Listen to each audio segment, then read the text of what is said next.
السلام علیکم ورحمۃ اللہ وبرکاتہ۔ بسم اللہ الرحمن الرحیم۔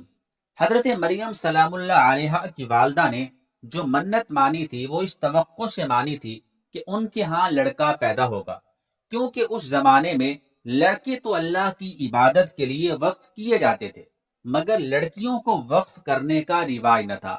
مگر ہوا یہ کہ لڑکے کی بجائے لڑکی پیدا ہوئی تو انہیں اس بات پر افسوس ہونا ایک فطری امر تھا۔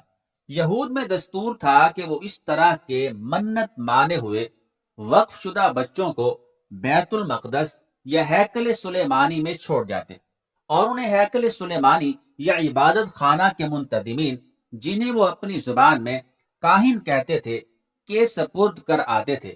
حضرت مریم سلام اللہ علیہا کی والدہ کی منت کو اللہ تعالیٰ نے شرف قبولیت بخشا، اور حضرت مریم سلام اللہ علیہا کی جسمانی اور روحانی تربیت خوب اچھی طرح فرمائی۔ جب وہ سن شعور کو پہنچ گئی اور مسجد یعنی عبادت خانہ میں جانے کے قابل ہو گئی تو سوال یہ پیدا ہوا کہ ان کا کفیل اور نگران کون ہو، کیونکہ ہیکل سلیمانی میں بہت سے لوگ تھے، جن میں ایک حضرت زکریہ علیہ السلام بھی تھے۔ بالآخر یہ سعادت حضرت زکریہ علیہ السلام کے حصے میں آئی، کیونکہ ان کی بیوی حضرت مریم سلام اللہ علیہا کی حقیقی خالہ تھی، اور یہ قصہ تفصیل سے آگے بیان ہو رہا ہے۔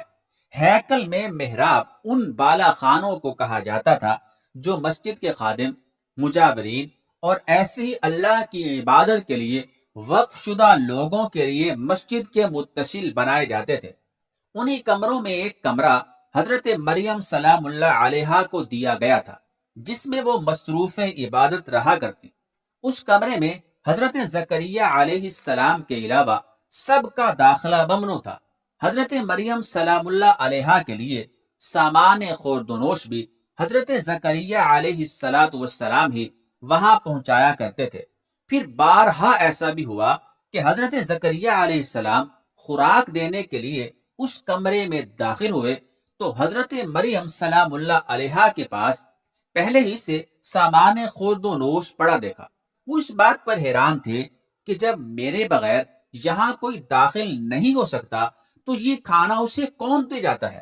حضرت مریم سلام اللہ علیہا سے پوچھا تو انہوں نے بلا تکلف کہہ دیا، اللہ تعالیٰ کے ہاں سے ہی مجھے یہ رزق مل جاتا ہے، اس سے زیادہ میں کچھ نہیں جانتی۔ حضرت مریم سلام اللہ علیہا بیت المقدس کے مشرقی جانب کے ایک حجرے میں گوشہ نشین ہو کر اللہ کی عبادت میں مشغول رہا کرتی۔ پھر اس کمرے میں بھی ایک پردہ ڈال لیا تاکہ دوسرے لوگوں سے بھی الگ تھلگ رہ کر پوری یکسوئی سے ذکر و فکر میں مشغول رہ سکیں۔ ان دنوں فرشتے ان سے ہم کلام ہوا کرتے تھے۔ فرشتوں ہی نے حضرت مریم سلام اللہ علیہا کو اطلاع دی کہ اس کا پروردگار اس پر کس قدر مہربان ہے، اور اس نے حضرت مریم سلام اللہ علیہا کو سارے جہان کی عورتوں پر فضیلت اور ترجیح دی ہے۔ ایک دن آپ سلام اللہ علیہا غسل فرما رہی تھی کہ سیدنا جبریل علیہ السلام ایک نوجوان اور خوبصورت مرد کی شکل میں انسانی شکل میں نمودار ہو گئے۔ یہ صورتحال دیکھ کر سیدہ مریم سلام اللہ علیہا سخت خوف زدہ ہو گئیں، اور ان کے لیے یہ ایک انتہائی نازک وقت تھا۔ خود بھی نوجوان تھی، سامنے نوجوان اور خوش شکل مرد کھڑا تھا، تنہائی تھی، کوئی دوسرا پاس موجود بھی نہ تھا۔ نووارد کا نورانی چہرہ دیکھ کر اندازہ کیا کہ آدمی تو کوئی پرہیزگار ہی معلوم ہوتا ہے، لہذا اسے اللہ کا واسطہ دے کر کہا کہ میں تیری طرف سے رحمان کی پناہ میں آتی ہوں، یعنی اس بات سے کہ تو مجھ پر کسی قسم کی دست درازی کرے۔ فرشتے نے جواب دیا، گھبرانے کی کوئی بات نہیں، اگر میرے متعلق کوئی برا خیال آیا ہے تو اسے نکال دو، میں آدمی نہیں بلکہ تمہارے پروردگار کا بھیجا ہوا فرشتہ ہوں، اور اس لیے آیا ہوں کہ اللہ تعالیٰ کی طرف سے تجھے ایک پاکیزہ لڑکے کی بشارت دو۔ اس وضاحت پر سیدہ مریم سلام اللہ علیہا کا پہلا خوف تو دور ہو گیا کہ یہ کوئی بدکار آدمی نہیں بلکہ اللہ کا بھیجا ہوا فرشتہ ہے۔ اب حیرت اس بات پر تھی کہ لڑکا کیسے ہو سکتا ہے جب تک کسی مرد سے صحبت نہ ہو، خواہ یہ بالجبر کی صورت میں ہو یا بالرضا کی صورت میں، اور یہ دونوں باتیں یہاں مفقود تھیں، یعنی آپ دونوں باتوں سے پاک تھیں۔ چنانچہ سیدنا جبریل علیہ السلام نے سیدہ مریم سلام اللہ علیہا کے سینے میں پھونک ماری، جس سے آپ حاملہ ہو گئیں۔ جب آپ حاملہ ہو گئیں تو آپ بیت المقدس کا حجرہ چھوڑ کر دور کسی مقام پر چلی گئیں۔ کہتے ہیں کہ یہ مقام بیت اللحم تھا، جو وہاں سے تقریباً 8 میل دور ہے۔ زچگی کے درد سے بےتاب ہو کر اٹھی اور ایک کھجور کے تنے کا سہارا لیا۔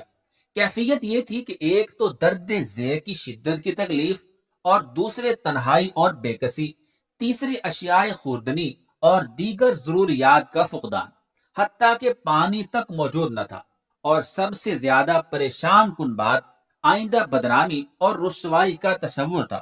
اب سب باتوں سے آپ اس قدر پریشان ہوئیں کہ بے اختیار منہ سے یہ الفاظ نکل گئے: کاش میں آج سے پہلے ہی مر چکی ہوتی اور لوگوں کے حافظے سے بھی اتر چکی ہوتی۔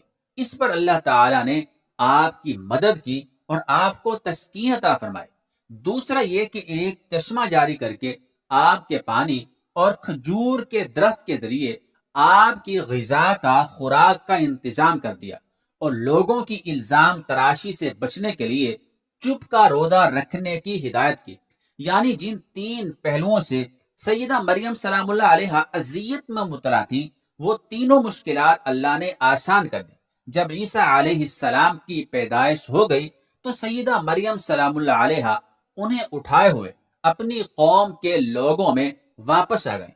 جب وہ اپنے لوگوں کے پاس بچے کو اٹھائے ہوئے پہنچی تو انہوں نے بچے کو دیکھ کر بغیر کچھ پوچھے ہی تان و ملامت شروع کر دی، اور آسمان سر پر اٹھا لیا اور کہا کہ ہارون علیہ السلام جیسے پاکیزہ خاندان کی اولاد ہوتے ہوئے یہ تو نے کیا گل کھلا دیا؟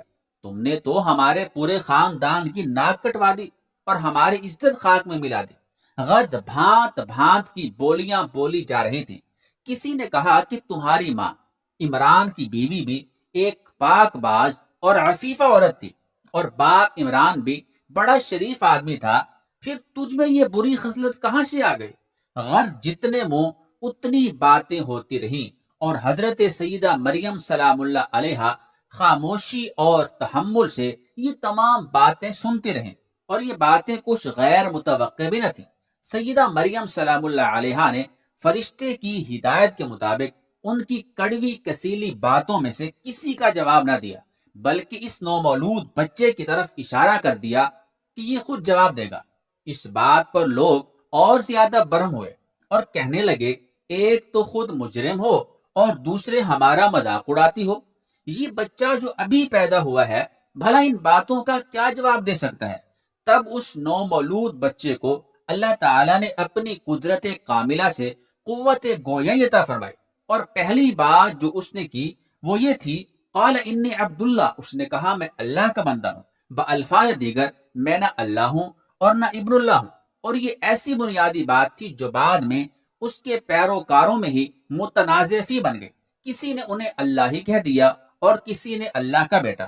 آپ نے اپنے اس معجزانہ کلام کے آغاز میں ہی اس کی تردید فرما دی تھی۔ نیز یہ بھی بتایا کہ اللہ نے مجھے کتاب دی ہے، آتانی الکتاب وجعلنی نبیا، اور اپنا نبی بھی بنایا ہے۔